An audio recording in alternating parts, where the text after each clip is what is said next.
कहीं शब्द सुनाता सगरो सुबह शाम दोपहर में। कहीं शब्द सुनाता सगरो सुबह शाम दोपहर में। बम बम गूंजाता देवघर में भोले बाबा के शहर में। बम बम गूंजाता देवघर में भोले बाबा के शहर में। गली चौक चौराहा सगरो देखा डगर डगर में। गूंजाता देवघर में भोले बाबा के शहर में। बम बम गूंजाता देवघर में भोले बाबा के शहर में।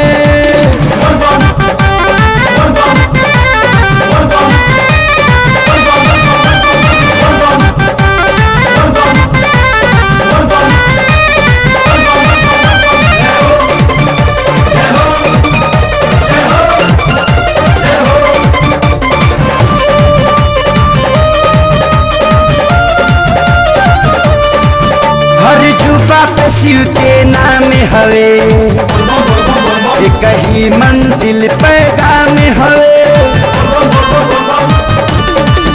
हर जुबा पे शिव के नाम हवे एक ही मंजिल पैगाम हवे। शिव नाम से शक्ति बढ़ जाला शिव का सुइया पर चढ़ जाला।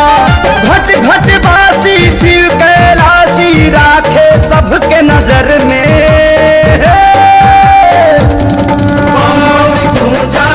देवघर में भोले बाबा के शहर में। बम बम गूंजाता देवघर में और भरदानी के शहर में।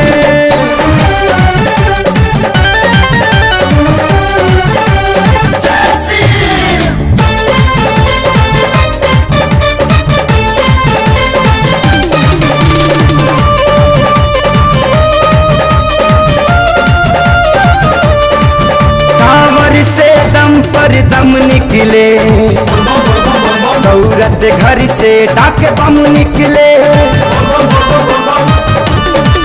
कांवर से दम पर दम निकले दौड़त घर से डाक बम निकले। अब 10 दिशा 14 भुवन से हर हर बम बम बम निकले। डुबकी लगा के कांवरिया जय बोले गंगा लहर में।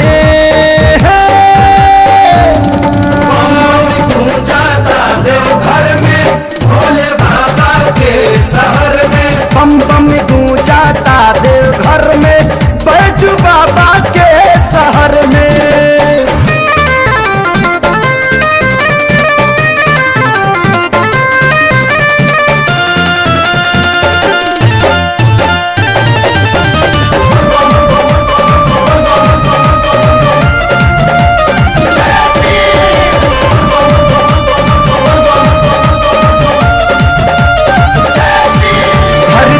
गगन बम बम बोले 49 पवन हरदम बोले।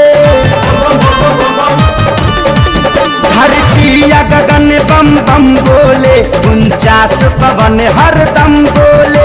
देवी देवता भी देवलोक से ओम नमः शिवाय छन छन बोले। घुंघरू खेसारी प्यारे लाल के गूंजे गीत घर घर में।